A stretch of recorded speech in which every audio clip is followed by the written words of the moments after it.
right sideline, into the end zone. Down. Excellent play, Desmond King. Knocked away by Hayward. Wide open is Hunter Henry. Trubisky goes down. It's another sack for Joey Bosa. Jump, caught, Keenan Allen. You know what time it is. Has Keenan Allen wide open to the end zone lead. Throws it out the side, and the hit is made by number 33. Kicked off. Michael Davis. Here comes Ingram. Has him. Drops him. Shakes the tackle. That's a first down. Broken up. Stomp on their damn throat and knock their out. Understand what I'm saying? Chargers bring some heat. Has time over the middle, and it's picked up. Throwing right for the end zone. Henry caught. And Fournette is wrapped up. Hayward. Caught. Up the field. Eckler into the end zone. Touchdown. Chargers win. Chargers win.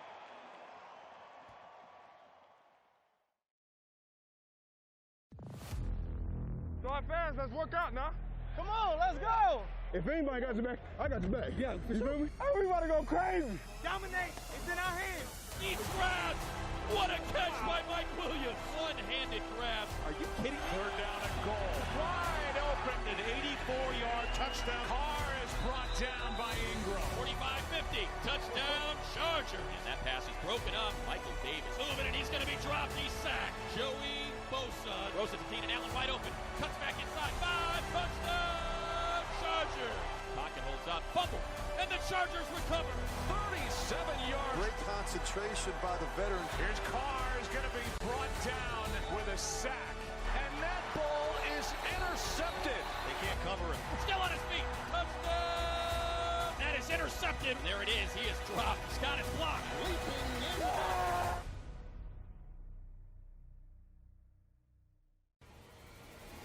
Eckler right sideline. Into the end zone. Thrown down. Excellent play, Desmond King. Knocked away by Hayward. Wide open is Hunter Henry. Trubisky goes down. It's another sack for Joey Bosa. Jump, caught, Keenan Allen. You know what time it is. Has Keenan Allen wide open to the end zone lead. Throws it out the side, and the hit is made by number 33. Kicked off. Michael Davis. Here comes Ingram. Has him. Drops him. Shakes the tackle. That's a first down. Broken up. Stomp on their damn throat and knock their out. Understand what I'm saying? Chargers bring some heat. Has time over the middle, and it's picked up. Throwing right for the end zone. Henry caught. And Fournette is wrapped up. Hayward. Caught. Up the field. Eckler into the end zone. Touchdown. Chargers win. Chargers win.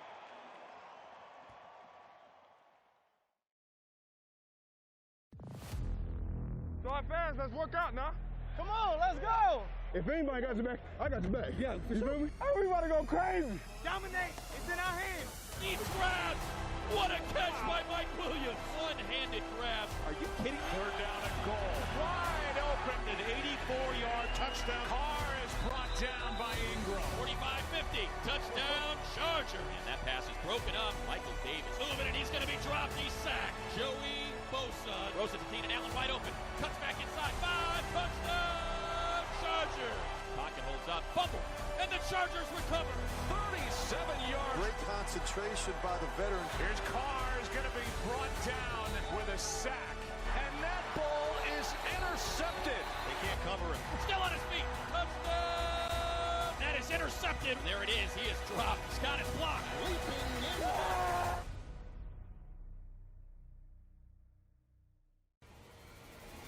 Eckler right sideline. Into the end zone. Thrown down. Excellent play, Desmond King. Knocked away by Hayward. Wide open is Hunter Henry.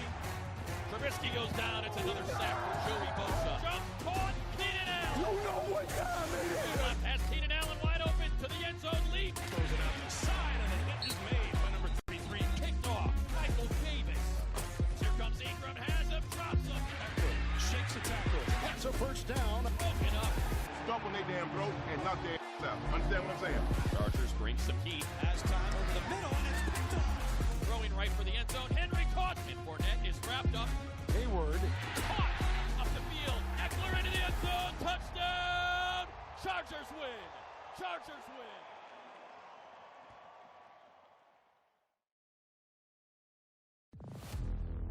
So our fans, let's work out now. Come on, let's go. If anybody got your back, I got your back. Yeah, you feel me? Oh, we about to go crazy. Dominate. It's in our hands. Deep grab. What a catch by Mike Williams. One-handed grab. Are you kidding? Third down and goal. Wide open, an 84-yard touchdown. Carr is brought down by Ingram. 45-50. Touchdown, Chargers. Charger. And that pass is broken up. Michael Davis moving, and he's going to be dropped. He's sacked. Joey Bosa throws it to Keenan Allen wide open. Cuts back inside. 5, touchdown, Chargers. Pocket holds up. Fumble. And the Chargers recover. 37 yards. Great concentration by the veteran. Here's Carr is going to be brought down with a sack. And that ball is intercepted. They can't cover him. Still on his feet. Touchdown. That is intercepted. There it is. He is dropped. He's got it blocked. Leaping in.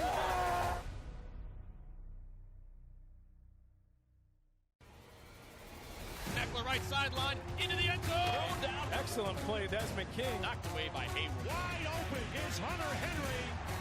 Trubisky goes down. It's another sack for Joey Bosa. Jump caught. Keenan Allen. You know what time it is. Drop pass. Keenan Allen wide open to the end zone. Leap. Throws it out to the side, and the hit is made by number 33. Kicked off. Michael Davis. Here comes Ingram. Has him. Drops him. Shakes the tackle. That's a first down. Broken up. Stomp on their damn throat and knock their out. Understand what I'm saying? Chargers bring some heat. Has time over the middle, and it's picked up. Throwing right for the end zone. Henry caught. And Fournette is wrapped up. Hayward. Caught. Up the field. Eckler into the end zone. Touchdown.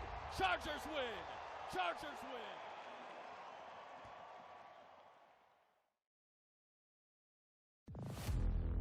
So our fans, let's work out now. Come on, let's go.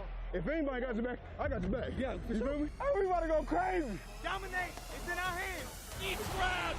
What a catch by Mike Williams. One-handed grab. Are you kidding me? Third down and goal. Wide open, an 84-yard touchdown. Carr is brought down by Ingram. 45-50. Touchdown, Charger. And that pass is broken up. Michael Davis moving, and he's going to be dropped. He's sacked. Joey Bosa throws it to Keenan Allen wide open.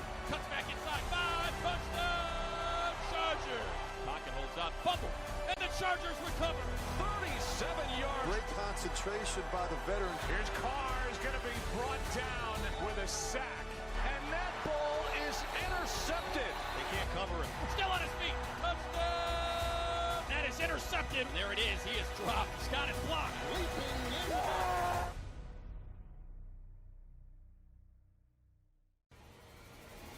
Eckler right sideline. Into the end zone. Down. Excellent play, Desmond King. Knocked away by Hayward. Wide open is Hunter Henry. Trubisky goes down. It's another sack for Joey Bosa. Jump caught. Keenan Allen. You know what time it is. Drop pass. Keenan Allen wide open to the end zone. Leap. Throws it out to the side, and the hit is made by number 33. Kicked off. Michael Davis. Here comes Ingram. Has him. Drop.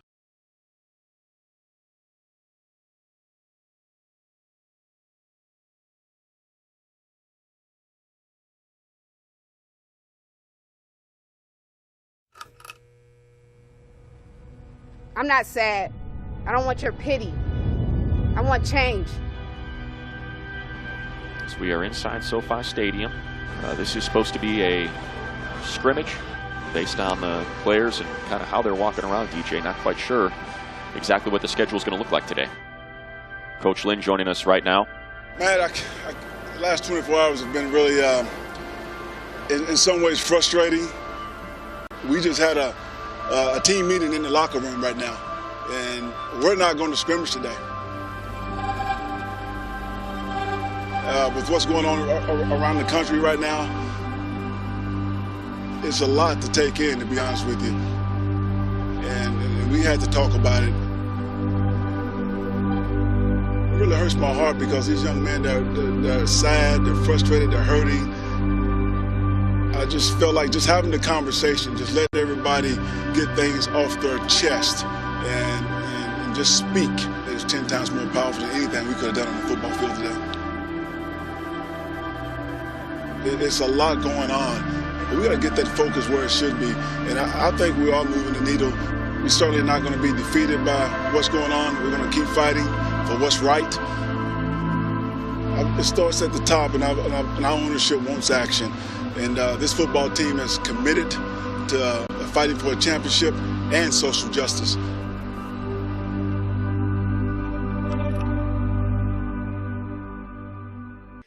That video gives me chills no matter how many times I have seen it. So everyone, welcome to Hard Knocks Post Show Live, powered by Pechanga Resort Casino.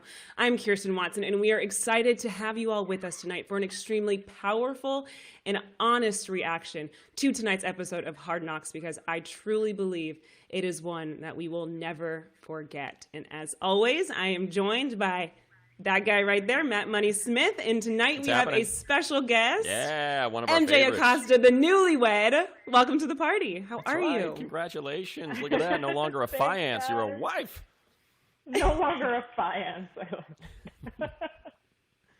So guys, tell me, I want your reaction to everything that you saw tonight. Matt, you can start us off, and then MJ, you can follow. Yeah, well, I was kind of in the middle of it there, as you saw on the Hard Knocks. We were scheduled, Daniel Jeremiah and I were scheduled to cover the scrimmage, to cover the practice, and that was the plan. And, they told me after everything, when you kind of have a rundown and you want to prep and you want to be great on TV, and that all immediately changed. They said, hey, look, we did not know that this is how it was going to go. And certainly I have a relationship with the Chargers. I've worked with the team for 3 years, so I trusted them. But you saw that is not what their intention was. Their intention was to show up at SoFi and to scrimmage and to have a practice. And, emotions and dialogue and conversation certainly changed that schedule. And, I was honored. I was proud to just have a tiny little part in that and be part of an NFL network that provided them that platform for an hour and 15 minutes to have some very thoughtful dialogue. From you see Mike Badgley there, and Isaac Rochell is going to join us in a little bit, to Justin Jones, and let's see who started. Well, I'm going to just do it in order. Damian Square and Tyrod Taylor got it started, and then we had Jerry Tillery and Ty Long, the punter, checked in. So there, it was intense, and it was awesome to be part of it, and I think it was great for the nation to see. And I think and I know I'm kind of rambling just because there's so much to process from that episode, but I think one of the great things to come out of it, and I feel like I say this every week because I have the great pleasure of being around these guys and traveling with the team, but man, George Stewart is a special person. He is, and just for people to know, if anyone's ever been around him, he is the light. He is like, when you see him, hey, he's just this giant presence. Matt, or he calls me Money, what's happening? It's great to see, and he's always got a smile. And he is, if you want to see one person from the Chargers every day, I'm not kidding, I think it would be, to a man, everyone would say Coach Stu. So to see him like that, it hurts. Like it's painful to see that bright disposition that is perennially happy hurting in the way that he was. I think just to convey that to people, kind of what his normal personality is compared to what you see there, just really hurts. It does. And I think that, to me, is probably what resonated the most from this episode. Matt, you took the thoughts and the words right out of my mouth. It was the moment Coach Stu stood up and really just so candidly and so truthfully opened up about his pain and 60 years of just seeing the struggle, that I was like, oh, okay, well, there we go. Can't hold it back any longer.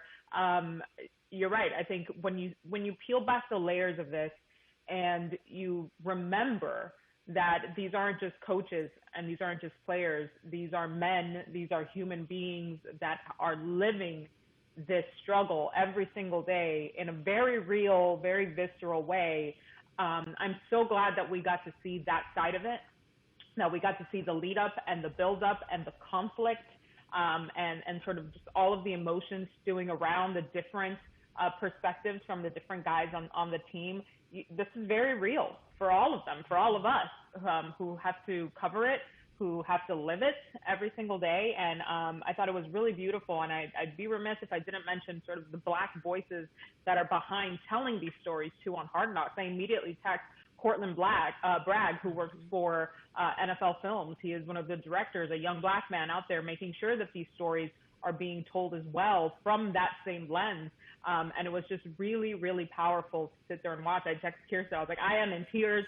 I have to get it together before the Hard Knocks after show. I ran out of wine. It's just, it was a lot, but I think it was so important for everyone to be able to see that process and to see how they got to that moment when they came on air and said, we're not scrimmaging today.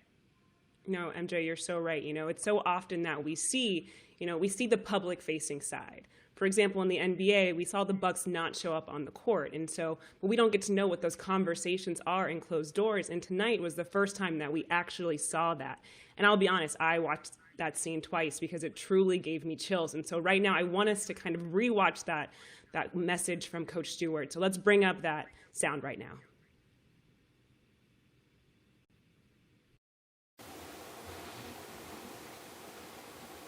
Guys, I'm 62 years old. 62. I don't live this life. I know some of you men this morning. I'm tired. I'm tired. I've seen it from age 6 to 62 years old. I'm tired of it. I grew up in the damn South. Excuse my damn language. I know what it's like to be oppressed. We talk about what can we do. You gotta lose something to get something. I look at Colin Kaepernick. His ass lost millions of dollars because he believes in something. Well, we got to go and get this guy. If it's us, we got to go do it. You got to be willing to lose something. For us to talk about practice, all right? The practice. If we don't practice today, what about tomorrow? We are football players. We're not politicians, but it's up to us to speak our damn platform. It's a mindset, man. Until we make a change for ourselves, put our in the damn line. That's what can change something. We got to have a damn plan, man. And that's black and white. Such a powerful message. And so now we have Isaac Rochell joining us. Isaac, thank you for being here. I have to ask you, what was it like being in that locker room during that time? Yes, I mean, you guys kind of, like, the emotions you feel right now is kind of how we felt. And you guys definitely hit it on the head. I think the thing for me was, you know, just it was a heavy day. I don't know how else to describe it. You know, you go in, you're planning to scrimmage, but all this stuff is kind of in the back of your mind. So you think about what that does, you know, emotionally just leading into a game. And then you can just feel it when you're in the locker room. Everybody's kind of like, man, should we be practicing right now? Are there bigger things to really be worrying about and things to be talking about?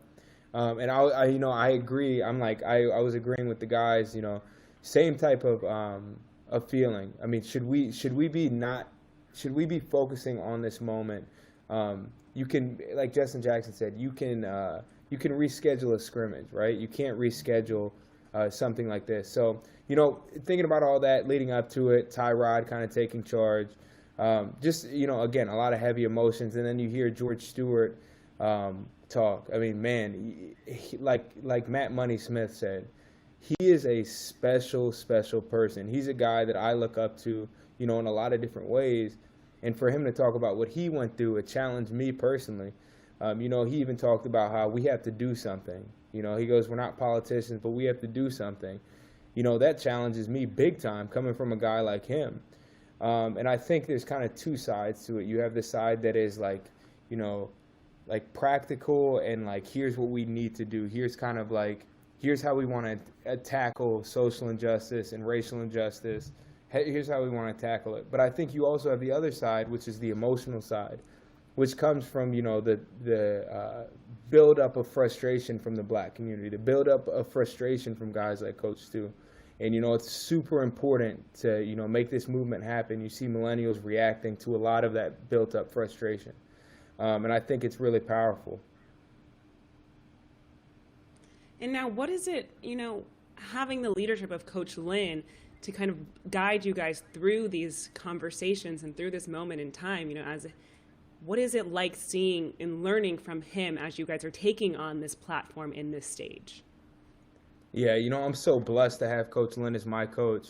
I think one thing a lot of people don't talk about is how much of a business this is, right? Like the NFL is a business, and I think a lot of guys are a little, you know, apprehensive about stepping out a little bit. You saw what happened to Colin Kaepernick 4 years ago. I mean, this guy was getting tore up by the media and by a lot of different people. So when you have leadership like Coach Lynn who's saying, man, you guys need to go do something. This is more than just, you know, canceling a practice. This is about action. This is about doing something to really make a change. It makes such a big difference.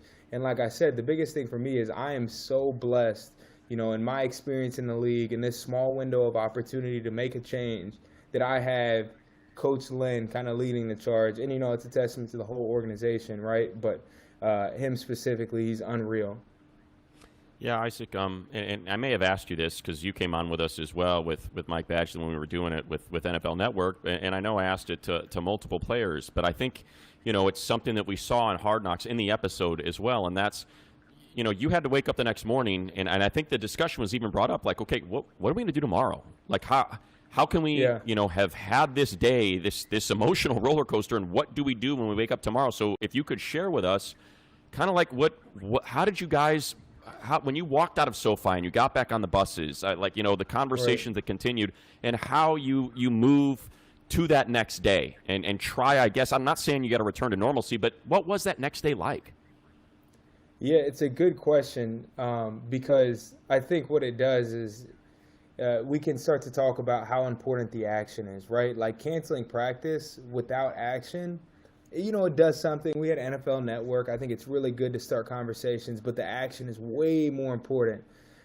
So for me, leaving, again, you're dealing with a lot of emotions. You're having a lot of difficult conversations. But for me, I'm like, I got to go to work, right? Like I'm in camp and I'm focused on winning a championship, like Coach Lynn said. But I went to work with some of the things that I'm already doing off the field to really focus on helping Black and brown people in the LA community. So what we're doing right now through a company I started, Local Human, is we're raising money for the LA United School District. Again, there's a lot of different ways that we need to attack this. I think everybody needs to do what they are passionate about. And for me, it's how can we create more opportunities for, young adults in the LA community that are disproportionately affected by a lot of the things that are happening at a higher level. So again, Matt, it's all about action at this point. And everybody's got a different action that they want to take. Now that you've mentioned, you do have this company, Local Human, that you actually started in quarantine. Is that correct? Yeah, they got all the shots rolling out. That's pretty cool. But yeah, it started off with COVID happening, and me and Trevor Beck, a guy in my apartment complex, are sitting around at the dog park, and we're like, man, we need to be doing something to help people that are affected by COVID. So we started with Meals on Wheels, started raising money through apparel sales, and we've just kind of evolved, and now we're at the point where we're like, listen, we're attacking social injustice and racial injustice. There's a lot of systemic things that are affecting Black and brown communities, in a totally different way than they're affecting other communities. So that's what we're focused on. But to answer your question, yeah, in quarantine with all this extra time, we started Local Human. Well, I do want to just kind of bring a shout out into it really quickly. So we are partnered with Monkey Knife Fight. Yes, we have partnered with them. And for every swear word in the show, $100 is being donated per swear. So tonight there was 16 swears. That's $1,600 that we are donating with them to Local Human. So that is a very exciting moment. Y'all are showing out now. Wow. There it is. There's our monkey. Hey, appreciate it. There we go. $1,600. I'm glad Coach Stu cursed a little bit. He's like, I'm going to curse. I'm like, all right, now I know. That's tight. Thank you so much. Now.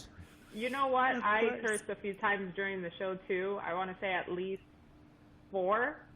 So I'll do that, too, sir. and I'll donate that much to Local Human as well. So $400. Yes. We love Wow. I would love Welcome to the show, Isaac. You get to leave with a bunch of money. I curse so much, Isaac, I can't afford to. I think I might have said 30 or 40 curses during the show. So I'll figure something out. I'll have to do some sort of division there to figure out my numbers. On a more serious note, though, it really does mean a lot, and I always tell people this, like, it's a collective effort, right? Like, you guys giving X amount of dollars really does make a difference, so I really, really do appreciate it on behalf of Local Human. Dang, that's how you guys are doing that. Appreciate it. Of course. I do want to, real quick, Isaac, sorry, Kirsten, I want to ask, because I think it's something that, I want to say Justin. I think Justin Jackson brought it up when he was on with us at NFL Network in that 1 hour, and he was talking. And look, it's something personal for me. It's what I studied in college, but just the idea that we don't teach civics in high school anymore drives me crazy. And the fact that we are ignorant as a society as a whole, just how our government works and how you actually can affect change, and how you can vote and the offices for which you can vote. And it's not about a presidential election every 4 years, but it's midterms and it's local city councils. And have you guys had those conversations? Because I know Pete Carroll put that challenge out there. He said, look, we got 63 days. Consider this a March to November 3rd. Like, what is the voting? Because that seems to be a very strong theme with the NFL, perhaps maybe the centerpiece of that plan of action. And I'd love to know kind of what you guys have talked about on that front, because it seemed like it was very important to Justin when he came on.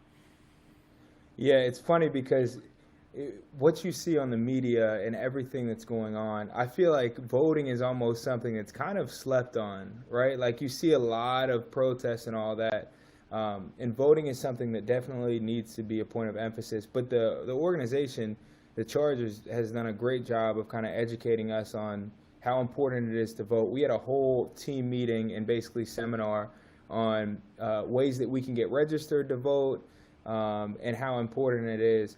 But Justin's right. I mean, that's why I love talking to Justin about these things, because he's educated on that side of things, which is the more political side. And so he's totally right. The voting thing is something that I've been super challenged with. I mean, I didn't vote last election, and I'm embarrassed to say it, but I want to talk about it because now I can talk about how important it is to vote, and how that didn't help our country move forward in a lot of different ways. So.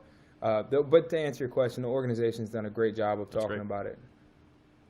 And just quickly, are you finding that while this is truly a very challenging time, I mean, as a Black American, as a Black female, I have a Black brother, this is something that I have to deal with every day.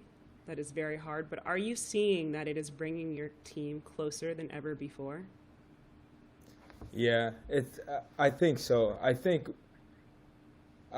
what it's doing also is just it's forcing conversations. I mean, my closest friend on this team is Michael Badgley, and him and I have had such deeper conversations about race and the implications of being Black in America and all these things that we otherwise would not have had. So I think no doubt it's brought our team closer. People have asked me, how does that convert to winning championships? I don't know. And we're going to do what we need to do on the field. So in a sense, I don't care, because I think the bigger point is that we're having these conversations, right? But I think we have gotten a lot closer, at least in that sense, through everything that's gone on. And MJ, I want to follow up with you on that as well. Around the league, we are now seeing players, and like Isaac, you said kind of earlier, 4 years ago when Colin Kaepernick took a knee, there was it kind of silenced players to really have an opinion on what's going on and what's happening with the Black community and police brutality. But now it's being, pushed to have these conversations and to bring them to the forefront of teams and leagues. So I'm interested, MJ, you're seeing what's happening with the Chargers and how that's comparing to the different teams around the league. What is this new platform, and what does the power that it has within the athletic space? I think the power it has is just that, is the amplification of the voices of so many marginalized communities, of the Black communities, of the Latino communities, of the Black Latino communities, and so on and so forth. But I think it's even more powerful coming directly from the players, and not just through the scope of their positions on a roster or as part of a franchise, but them as men, as Black men specifically, standing in their own power and using their platform to be able to tell their true stories and then to help others tell their stories as well. I mean, the Players Coalition is doing tremendous work. They've reached out to me and several other Black women within the sports field to get our perspective on things and how we see it from a different lens. And I think what touches me the most is that the players themselves are starting these initiatives. This wasn't something that, the team communications department put together for them. It was their truth, because they felt this deeply, and they know that the onus is on them to really carry this and to really reach fans across the spectrum, even outside of the NFL. So I think what it brings is just a whole new level of amplification for what the Black community and the Black and brown community really need in this country. And Isaac, are you seeing this as well from the players' perspective? You guys now are in a position in which you can really amplify your voices, and now, in a time more than ever, this is a conversation that's going to be continuous. How are you seeing that athletes are going to continue to push these conversations?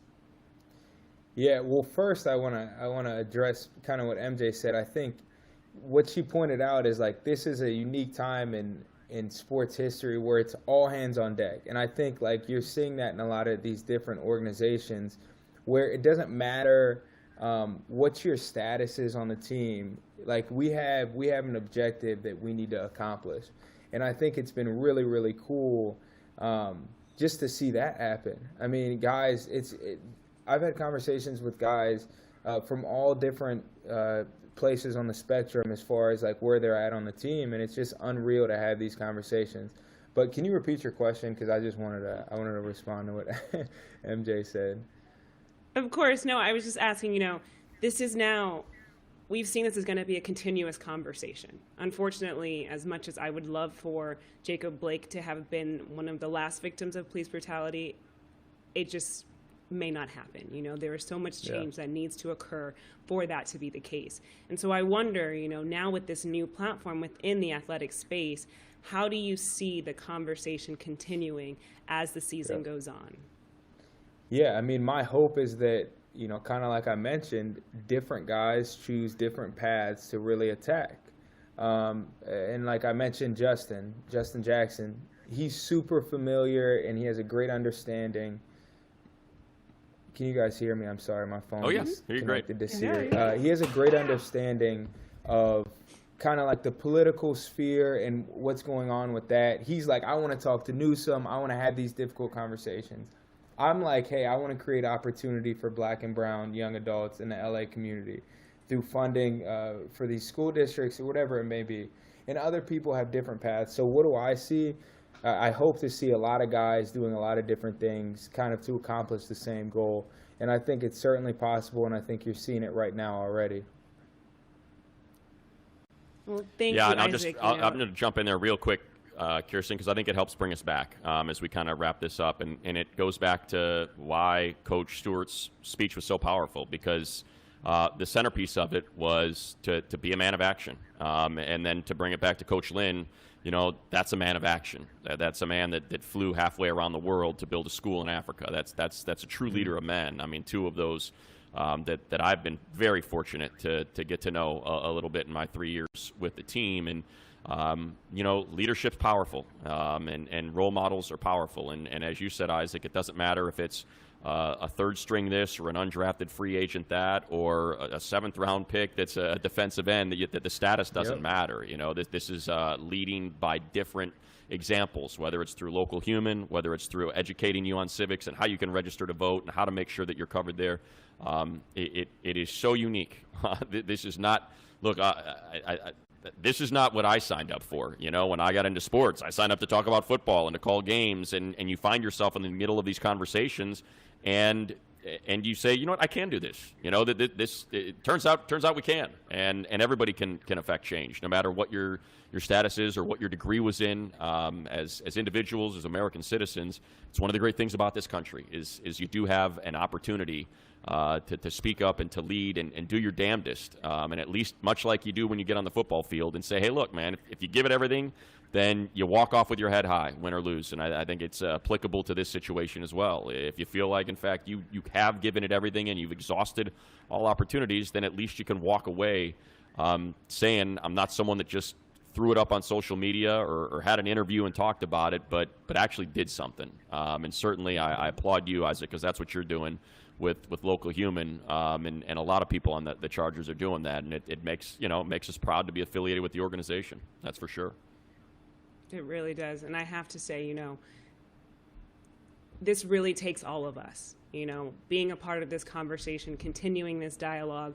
So I thank you, MJ, thank you for joining us. Isaac, thank you so much for being a part of this conversation. You were firsthand in that room, so thank you for shedding light on that experience. And this is Hard Knocks Post Show Live. We told you guys, this is honest and raw reaction to the show. Tonight's show was powerful. Of course, the music selection, Rise Up, playing in that scene, made me cry, but it is okay. So thank you guys, and we will catch everyone next week for the final episode of Hard Knocks. Fifth and final. See you guys. Thank you.